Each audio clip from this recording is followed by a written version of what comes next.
Bonjour, bienvenue non pas dans ma bibliothèque, mais dans la cuisine. Mon nom est Bruno Lalonde. Nous sommes à Montréal le 13 juin 2016. Et aujourd'hui, je voudrais vous entretenir d'un livre avec une petite bifurcation sur le dernier livre de Bernard Stiegler, sur la question de l'écriture en prison. Alors le premier, en fait l'objet de cette vidéo, c'est sur ce livre-là, Les deux étendards de Lucien Rebattet. Alors un mot d'abord sur Rebattet, vous allez pouvoir vérifier sur Wikipédia ou encore il y a une longue entrevue qu'il a donnée, me semble-t-il, à Jacques Chancel, qu'on peut retrouver sur YouTube, où il explique son rôle de collaborateur lors de la Deuxième Guerre mondiale. Et je suis rendu à la page, en fait, je m'engage ici, je suis rendu ici à la page 311, et je m'engage à vous en parler, disons, à toutes les 300 pages. C'est-à-dire que je vais faire au moins 3 autres vidéos sur le sujet, car le livre comporte 1300 pages. Et je dois vous confier tout de suite que j'éprouve un sentiment extraordinaire à la lecture de ce livre. Alors, d'abord, je vais vous en dire un mot. Bon, Rebattet, vous le connaissez. Il a été journaliste à Je suis partout, journal collaborationniste. Rebattet a été emprisonné pendant 7 ans, si ma mémoire est bonne. Il a d'abord été condamné à mort et après, il a été gracié. Il a passé 1 an et demi enchaîné, ce qui est quand même pas rien. Et après, il s'est retrouvé dans une cellule où il continuait à lire et continuait à écrire. En fait, et c'est là, pendant 6 ans, où a duré sa captivité, où il a écrit Les deux étendards. Alors oui, Rebattet, antisémite, anticommuniste, anticapitaliste, anti-bourgeois.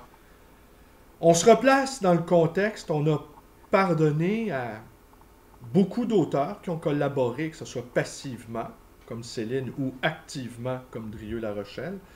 On les a beaucoup pardonnés parce que Drieux-La Rochelle ou Céline se retrouvent dans la Pléiade aujourd'hui. Je pense que maintenant, il faut jeter un regard, un autre sorte de regard sur Rebattet. Alors, l'action, c'est quoi l'histoire? C'est un roman, en fait, autobiographique, une histoire d'amour. 2 hommes aiment la même femme. Le premier est un musicien de talent qui se destine à la prêtrise. Le deuxième, Michel, qui est en fait l'alter ego de Rebattet, est un jeune homme de la petite bourgeoisie, le père était notaire, et qui lui découvre l'art, découvre la musique, découvre la peinture. Ce sont des fous d'art, les deux. Mais ça, je vais y revenir parce que rarement a-t-on... En fait, le point de cette vidéo, c'est qu'au fond, Rebattet a réussi, à mon sens, cet extraordinaire tour de force de nous faire éprouver l'émoi que ressentent de très jeunes personnes lorsqu'ils sont mis en présence d'œuvres majeures. On n'écoute pas Beethoven ou on ne lit pas Dostoïevski de la même manière quand on a 18 ans. Et à 18 ans, il n'y a personne qui sait quelque chose. Il n'y a personne. Alors, la culture est un immense continent à explorer. Et lorsqu'on fait ses premiers pas sur cette terra incognita, on est traversé par des émotions extraordinaires. Voir la première fois un tableau de Van Gogh n'est pas, à 18 ans, n'est pas la même chose que de le revoir à 55 ans ou à 60 ans. On n'éprouve pas la même émotion, à moins qu'on ait su garder intacte cette capacité d'émerveillement. Alors, c'est assez inouï ce qu'a fait Rebattet, qui était à la fois un Stendhalien et à la fois un Proustien, c'est qu'il réussit à se glisser dans la peau de l'adolescent, du très jeune homme qu'il a été, pour nous faire ressentir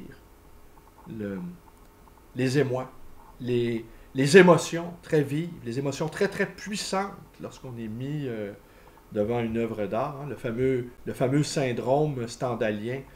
On est frappé, presque décité devant une œuvre inouïe. On est frappé de silence devant quelque chose d'extrêmement significatif. Alors, mais est-ce qu'il faut être enfermé? Est-ce qu'il faut être dans la réclusion? Est-ce qu'il faut être confronté dans un huis clos, dans un face-à-face avec soi-même, pour en arriver à retrouver les racines de ce choc-là initial? J'aurais envie de dire la scène primitive, mais ici, ça serait pas vraiment... Ce serait une métaphore, vous aurez compris. La fameuse scène primitive de Freud. Alors, il aurait réussi les conditions, en fait. Et puis, il faut comprendre aussi, une autre chose aussi qui me venait en tête, il y a plein de choses qui me sont venues en tête. Je vais vous lire après ça, en conclusion de cette première vidéo sur Rebattet. Il y a tellement de choses qui me sont venues en tête en lisant ce livre-là. Je le lis extrêmement lentement, quelques pages par jour. Au niveau du style, c'est de la musique, donc on n'écoute pas de la musique en accéléré. On prend le temps de l'écouter. La musique a son rythme, a son tempo. La musique a ses règles, a ses lenteurs, a ses moments de rapidité. Et on doit la suivre, on doit adapter notre corps, notre oreille à cette musique-là. On ne doit pas la précipiter. Alors, il n'y a pas de bonne lecture rapide, selon moi. Et les choses qu'on doit lire rapidement ne méritent peut-être pas d'être lues. Alors, c'est très lent comme écriture, évidemment. C'est des histoires extrêmement ténues. C'est deux hommes qui donc éprouvent un même amour pour une jeune femme qui est brillante, qui est belle, qui elle aussi aspire à un idéal. C'est une femme d'absolu. Et elle aspire à un idéal, mais en même temps, elle n'est pas mijaurée, elle n'est pas tiède, elle est pleine de feu, elle est pleine de vivacité. Des trois personnages, c'est elle qui est la plus flamboyante. Elle est drôle, elle est vive, elle est splendide, cette jeune femme. Et on comprend très bien, et là c'est là aussi le génie de Rebattet, c'est qu'il nous fait entrer dans l'émoi amoureux.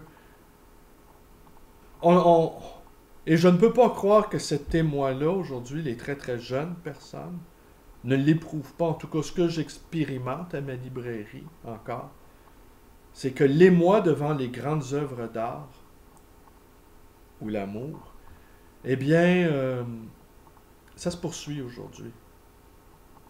Où je voulais en venir avec tout ça? J'ai perdu mon idée. Oui, voilà. Alors, Rebattet, qui à ce moment-là a dépassé la quarantaine, a erré complètement sur le plan politique. On le sait, il a été un fasciste. Mais pour errer à ce point-là, il faut être en quête de quelque chose. Aujourd'hui, c'est trop facile de blâmer le communisme. On a vu les résultats, c'est documenté, c'est analysé. Mais les horreurs du communisme ne nous rendent pas plus sympathiques les horreurs en cours du capitalisme. Et il n'y a pas d'alternative au système industriel dans lequel nous sommes. Nous le pressentons tous, toutes les tentatives pour transformer de l'intérieur sont vouées à l'échec, et toutes les tentatives pour l'ébranler par des actes de folie, comme celui d'hier, là, à Orlando, eh bien, sont également voués à l'échec, ne feront que renforcer les mécanismes de surveillance. Nous ne le savons que trop. Le capitalisme est devenu, pour retourner la formule sartrienne, est redevenu notre horizon indépassable. Et ça nous mortifie.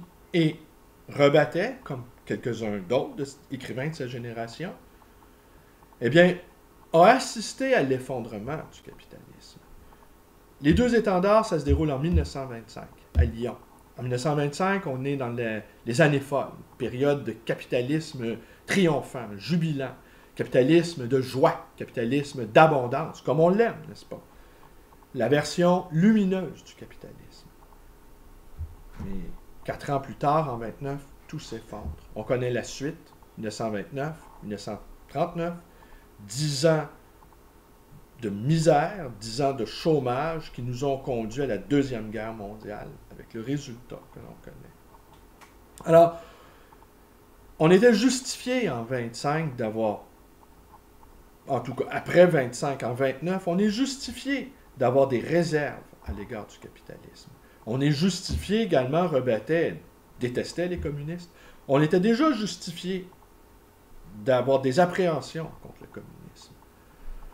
Alors il y avait cette solution-là, aujourd'hui qu'on l'on sait complètement absurde, mais qui reposait quand même sur un constat de la réalité que ni le capitalisme ni le communisme fonctionnaient. Alors Rebattet, très mauvais jugement politique, parce que c'était un homme d'absolu. Très mauvais jugement politique, il a payé le prix fort, 7 ans de réclusion, où il s'est retrouvé dans un face-à-face, et le titre, Les deux étendards, c'est tiré de Saint-Ignace de Loyola, les exercices spirituels. Eh bien, les deux étendards, c'est la voix du Christ et la voix de Lucifer. Alors, on alterne, et pour pouvoir s'engager résolument dans la voie christique, il nous faut procéder à des exercices de mortification. Ce qu'a subi Rebattet dans sa cellule. Mais cet exercice-là de mortification l'a amené à plonger dans sa propre jeunesse. Et pour moi, si j'avais un mot, une phrase pour résumer les deux étendards, c'est le génie de l'adolescence exprimé. Le génie de l'adolescence. C'est quoi un adolescent sensible? On ne parle pas des adolescents... je parle des adolescents sensibles qui sont éternels. Là. Ce sont toujours les mêmes adolescents qui lisent Rimbaud, qui lisent Descartes, qui lisent Nietzsche, qui lisent Dostoïevski. Ce sont toujours les mêmes. Le nombre ne varie pas, et le nombre ne variera jamais. Si un jour notre civilisation venait à disparaître, eh bien, il resterait encore les livres. Hein. Les livres ne seraient pas emportés par la dévastation numérique. Il nous resterait toujours les livres, et il y aurait encore des gens pour les lire. Il y aurait encore des jeunes gens qui iraient épuiser ce qui est nécessaire à leur développement, à l'expansion de leur être. Alors, j'ai fait le parallèle ici avec Stigler, Bernard Stiegler, dans la disruption, comment ne pas devenir fou, que je vous montre à l'écran, parce que Stiegler a passé quelques années en prison pour, on va dire, un acte manqué, un acte absurde, un hold-up d'amateur qui a mal tourné, s'est fait capturer. On le sait, les véritables criminels ne se font jamais prendre. Alors, Stiegler, en criminel manqué, on va dire, s'est fait prendre. Il raconte dans Prendre acte, il me semble-t-il, que c'était pour son bar était en difficulté, propriétaire d'un bar, et pour vouloir regarnir sa caisse, pour pouvoir assurer le roulement de sa trésorerie, bien, il a commis un hold-up, il s'est fait prendre. Mais ce qu'il nous raconte, Stiegler, il se retrouve dans sa cellule, et là, il nous dit aussi qu'il avait réussi à obtenir des autorités carcérales la possibilité d'être seul dans sa cellule. Moi, c'est ce qui me fait le plus horreur dans la possibilité d'un jour d'être incarcéré. C'est la proximité forcée d'un autre être humain qu'on n'aurait pas choisi. Être enfermé avec mon amoureuse, évidemment, c'est un paradis. Je me retrouverai enfermé avec mon amoureuse, mon épouse, et quelques livres. Pour moi, la prison deviendrait un paradis. Mais Stiegler avait réussi, donc il a pu... Et il nous raconte, je vais vous lire le passage où... moi, j'ai noté ici l'écrou et l'écriture. L'écrouture, hein, je fais mon petit Derrida de temps en temps. Dans la cellule du bâtiment A de Saint-Michel, d'où je dus déménager livres, carnets et fiches vers une cellule du bâtiment F du centre de détention de Muret, début 1981, il se passait donc le processus suivant. Un détenu était enfermé avec ses rétentions secondaires, reste plus ou moins reconstitué et imaginaire d'un passé qui s'éloignait chaque jour un peu plus, qui, au début de la détention, avait duré 26 ans, et qui constituait les images d'un monde absent parce que totalement passé. On comprend qu'il se retrouve ici seul dans sa cellule et il... peut-être à l'instar de Saint-Ignace, il revit sa vie, il la reconstitue, mais c'est par l'imagination, parce que ce passé-là n'existe plus. Il dit aussi Des livres, des cahiers, des fiches s'y ajoutaient cependant, certains écrits depuis des siècles, tels les œuvres de Platon, d'autres écrits depuis l'écrou, les uns et les autres constituant divers types de rétentions tertiaires littérales. En lisant ces rétentions tertiaires littérales, le détenu mobilisait ces rétentions secondaires psychiques à partir desquelles il tentait d'interpréter les textes qu'il avait lus ou qu'il avait écrits en y sélectionnant ce que Husserl appelle des rétentions primaires. Relisant ce qu'il avait lu la veille, il constatait que les sélections de la veille n'étaient pas tout à fait identiques à celles qui se formaient à présent au cours de la relecture. Tentant d'interpréter ces variations d'un jour à l'autre, il en venait à constater non seulement ce qu'il avait lu la veille avait modifié l'organisation de ses souvenirs, mais qu'en lisant ses livres, il lisait et interprétait aussi le tissu plus ou moins textuel de sa propre mémoire. Ici, Stigler ajoute, bien que ne disposant pas encore des concepts husserliens de rétention et de protension lorsque j'étais détenu, je tentais déjà de décrire la lecture comme une interprétation par le lecteur de sa propre mémoire à travers l'interprétation du texte qu'il lit, en m'inspirant de cette analyse de Proust. On se rappelle ici tout de suite que Rebattet est un écrivain proustien et à la fois stendhalien. On va y revenir aussi sur le style parce que de toute façon, visiblement, je ne vous aurai lu aucun passage que j'ai annoté des 300 premières pages lues là, des deux étendards, mais je vais donc y revenir demain. Tenez, demain je vais revenir. Alors, voici ce que dit Proust, et on va conclure là-dessus. Chaque lecteur est, quand il lit, le propre lecteur de soi-même. L'ouvrage de l'écrivain n'est qu'une espèce d'instrument optique qu'il offre au lecteur afin de lui permettre de discerner ce que sans ce livre, il n'eût peut-être pas vu en soi-même. La reconnaissance en soi-même par le lecteur de ce que dit le livre est la preuve de la vérité de celui-ci, et vice-versa, au moins dans une certaine mesure. La différence entre les deux textes pouvant être souvent imputée non au lecteur, à l'auteur, vous voyez, beau lapsus, mais au lecteur. De plus, le livre peut être trop savant, trop obscur pour le lecteur naïf, et ne lui présenter ainsi qu'un vers trouble avec lequel il ne pourra pas lire. C'est un peu le sentiment que j'ai éprouvé à la lecture du livre de Bernard Stiegler. Il y a des passages que je n'ai pas tout à fait, en fait, que je pense ne pas avoir compris, que j'ai peut-être intuitionné. Je vous invite d'ailleurs, je vais conclure là-dessus, si vous voulez en savoir plus long sur ce qu'est justement les rétentions tertiaires littérales, je vous invite à aller écouter l'entretien qu'il a donné sur France Culture dans La Disruption, un entretien qu'il a donné il y a quelques jours à peine, que j'ai partagé sur ma page Facebook, si vous avez envie d'aller la visiter. Et ben voilà, c'est tout pour aujourd'hui. Je vous remercie d'être avec moi. Portez-vous bien, connaissez la suite, cette deuxième chaîne. Je suis toujours en deuil. C'est ce deuil impossible de ma première chaîne. Je n'arrive pas à le faire. Ce qui explique il y a ça, entre autres, qui explique le fait que j'en fasse moins, c'est que j'ai jamais aussi peu lu de ma vie. Alors, je vous donne rendez-vous demain pour vous lire des passages qui m'ont particulièrement plu de Les Deux Étendards de Lucien Rebattet. Et après, je vais vous en reparler dans 300 autres pages. Je continue à réfléchir. Rebattet, l'incarnation du génie adolescent dans ce qu'il y a de mieux.